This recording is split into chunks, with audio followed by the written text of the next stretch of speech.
Hi friends, எல்லாருக்கும் வணக்கம். இன்றைக்கி நம்ம வீட்டு கிச்சனில் 2 கேஜிக்கு மேலே சமைக்கிற சிக்கன் எப்படி சமைக்கலான்னு ஒரு ஐடியா இதுலேருந்து நீங்கள் பார்த்து தெரிஞ்சுக்கலாம். ஃபஸ்ட்டு ஒரு பெரிய பாத்திரத்தில் எண்ணெய், ஒரு குழிக்கரண்டி அதில் வந்து ஒரு 1.25 குழிக்கரண்டி எண்ணெய் சேர்த்துக்கிட்டு எண்ணெய் நல்லா சூடானதுக்கப்புறம் நம்ம நல்லா ஃபைன் சாப் பண்ணி வச்சுருக்கோம் ஆனியன்னு அது கூட சேர்த்து நல்லா வதக்கணும். இந்த ஆனியன் வந்து லைட் கோல்டன் ப்ரௌன் ஆனாலே போதும்.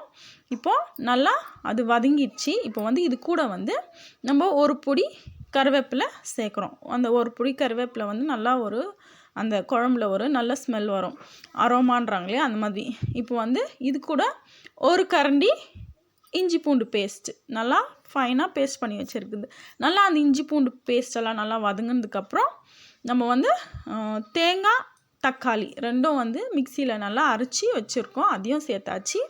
இப்போ அது கூட வந்து நம்ம மசாலாங்க, இப்போ சிக்கன் மசாலா, கரம் மசாலா, மிளகாத்தூள் இதெல்லாம் சேர்த்து அந்த மசாலாவை அந்த எண்ணெயில் நல்லா வதக்கணும். அந்த எண்ணெய் வந்து திரிஞ்சு வர அளவுக்கு, அந்த பச்சை வாசனைலாம் போகிற அளவுக்கு நல்லா வதக்குனதுக்கப்புறம் நம்ம க்ளீன் பண்ணி வாஷ் பண்ணி வச்சுருக்கிற சிக்கனை அது கூட சேர்த்து நல்லா கலந்து விடணும்.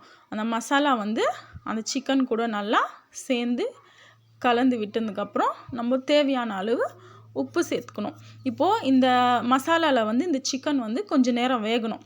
நல்லா அந்த டேஸ்ட்டு, அந்த ஜூஸ் எல்லாம் வந்து அந்த சிக்கனில் வந்து இறங்கணும். அது மட்டும் நம்ம வந்து அதை நல்லா கலரி கொடுக்கணும்.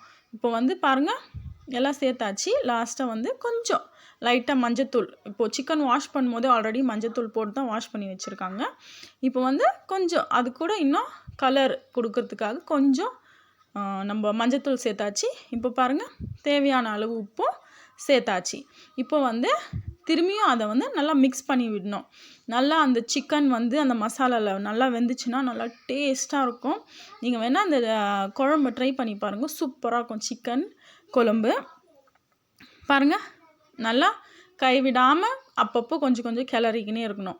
இப்போ பாருங்கள், உங்களுக்கு தேவைன்னா நம்ம அது கூட வந்து பொட்டேட்டோ ஆட் பண்ணிக்கலாம். நம்ம சிக்கனில் வந்து பொட்டேட்டோ ஆட் பண்ணோன்னா அந்த டேஸ்ட் ரொம்ப சூப்பராக இருக்கும். நம்ம சிக்கனும் சாப்பிட்ட மாதிரி இருக்கும், அது கூட உருளைக்கிழங்கையும் சாப்பிட்ட மாதிரி இருக்கும். இப்போ வந்து டேஸ்ட்டுக்காக ஒரே ஒரு ஹாஃப் லெமன் வந்து அது கூட பிழிஞ்சு விட்டாச்சு. இப்போ இது கூட வந்து லெமன் நம்ம பிழிஞ்சோன்னா அது டேஸ்ட் வந்து